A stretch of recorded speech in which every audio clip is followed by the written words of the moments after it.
The calm before the storm. I'll see you in Liechtenstein. Lawsuit, I think, is misguided. In fact, the United States is the only country on the planet that has suggested that XRP is a security. The idea that XRP is a security, it has traded out there for 8 years. You know, it's kind of like, well, if it was a security, I guess we should have known that a long time ago. Welcome back, ladies and gentlemen, to another episode of 24 Hours in Crypto. So thank you to all my subscribers for comments and liking. I do appreciate every single one of you guys. If you're new to the channel, go ahead and hit that subscribe button, turn on that post notification. You do not want to miss the 500 XRP giveaway we are doing when we reach 30,000 subscribers. 5 lucky subscribers are each going to win 100 XRP. And let's get right into today's episode. We got some bullish news here, and we got some even more of a better episode that we have put together for you today. Ripple appoints Sandy Young as managing director of Europe. So Sandy joins from MasterCard to build Ripple's European success. This is absolutely crazy. Here's a tweet that Sandy put out. These technologies can make global financial fairer, more inclusive, and more transparent. This is just the beginning of what's possible, and I'm excited to be joining such a talented and passionate team and company that is at the forefront of the step of change. So this is huge. This is huge news, and this is just like another news that when Rosa Rios came aboard to Ripple, which was absolutely huge news. Ask yourself why these individuals are jumping ships if they don't see the vision. We know Ripple is going to succeed. We know Ripple is going to be double digits. We know it's going to be triple digits. And all the naysayers, it's okay. That's okay. We have a community for a reason, and that we could just block those individuals out. So let's keep on going. Let's take a look at her LinkedIn. So currently she's actually been 2 months now, and this just came out. So I want people to understand that when Ripple makes moves in general with hiring or partnerships, they're not going to come out and tell us right away. And some people think that if there's no news about a partnership, or if there's no media coverage on a deal that Ripple did, that it doesn't exist. Well, those guys are just, you guys are closed-headed. These are big corporations we're talking about. They will not come out and say, you know what, I'll let Brad Garlinghouse, the CEO, just say it himself. Is Ripple working with American Express or with Visa? You know, it's a good question. One of the, I suppose, challenges of working in an industry like this is it's regulated. There's confidentialities. As I mentioned earlier, you know, it has been an incredibly busy couple of days as well. Even this morning, I couldn't get a conference room for a meeting because we had customers who were meeting. So, look, we are working. I'm aware there's some rumors out there.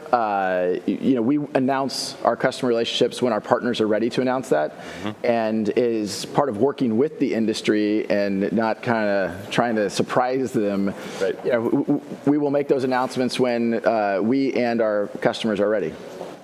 So until our partners are comfortable, they don't need to come out and say anything. So in the meantime, that's why these researching, connecting the dots, putting stuff together, making it all make sense is going to win at the end of the day. So let's keep going here. So we got MasterCard Data Services, and then she did digital and fintech segment global lead at MasterCard, a couple of various roles in MasterCard. Let's keep going here. This is a study that was put together, a research of the energy consumption by kilowatt per transaction. So as you can see, we're going to be covering MasterCard and Ripple here. So we could see Ripple is clearly the winner out of every single crypto, MasterCard, Euro, Facebook Libra. At the end of the day, Ripple is, when it comes to energy consumption, is the number one digital asset out there, especially for the utility it brings to the table. And when we go into this MasterCard white paper that was put together by MasterCard, Global Trade and International Payments, as you can see right here, cross-border payments. I'm not going to go fully and read in depth to this, but I do want to cover one part. It says here, to address some of these needs, banks are investigating new approaches such as distributed ledger technology, Ripple blockchain, which might provide more speed at lower costs. The impact of the commercial cross-border payment is believed to be probably about 5 to 10 year time frame and could erode volumes through SWIFT. We'll keep it at that, but I do want to show you one thing on Accenture. Accenture is a Ripple partner, a really big Ripple partner indeed, and they state here, Ripple combines payments messaging with fund settlement, a combination that is proven with domestic payment schemes and with established card schemes such as Visa and MasterCard, but which is not currently available for cross-border interbank payments. Okay? So they're saying that Visa and MasterCard are not currently available for cross-border interbank payments, but in the coming years, they will be, and they will be through RippleNet, and they will leverage blockchain technology. And that is another way of, money flow into the company of MasterCard to kind of provide that cross-border interbank payment settlement mechanism, and it will get done. And I'm going to show you exactly why right here. This was a PDF that was put together by KPMG, and they state here under Payments, MasterCard, cross-border B2B payments and remittance, blockchain-based payments and smart tags for predefined events under insurance policy allows for increasingly eased reimbursement experience as well as speed of funds received. Ripple payment blockchain solution in brackets, they state this, and it's only going to get even better. So this was back in 2017. Again, timestamps don't mean anything at this moment.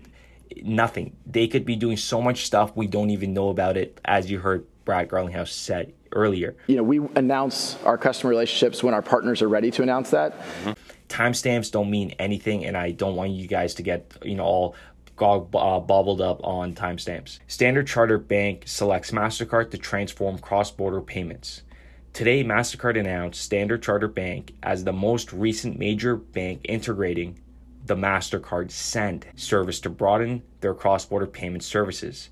So remember what we just said about interbanking on Accenture, cross-border interbank payments, and then Standard, I'm sorry if I butchered that, comes and joins with MasterCard Send, because MasterCard Send is trying to get into that interbank settlement mechanism systems, hopefully down the road. This is from the web archives. This was back in 2016. Standard Chartered completes strategic investment in Ripple, right? So Ripple could be working directly with the company or indirectly with the company. This is very, very important for you guys to always keep in your mind.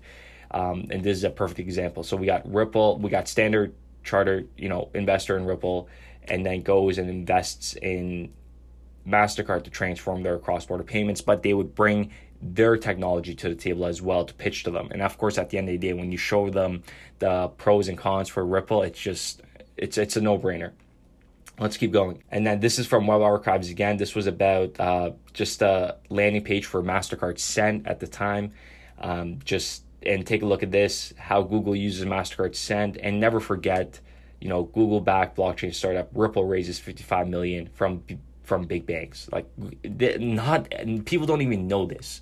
95% of the individuals don't even know that Ripple is backed by Google. We're gonna wrap this up, but this is great. We got the XRP MasterCard debit card, and just know, regardless of Sandy Young coming on board to Ripple, in order for you to even put this logo on a MasterCard, and especially the XRP logo on top of it, and create a whole website around it and make it a wait list and promote it.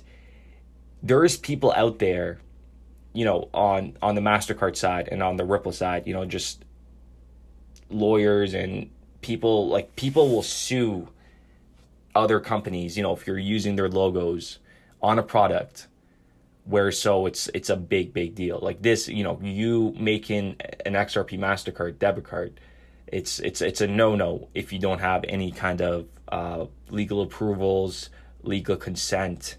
So just know, it's going to be an absolute crazy ride in the coming years.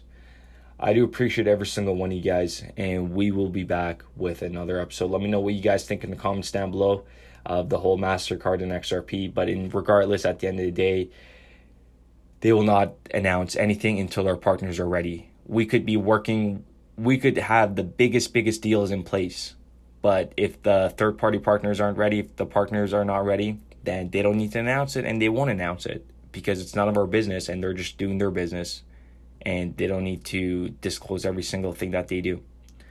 So I do appreciate every single one of you guys, and we will be back with another episode.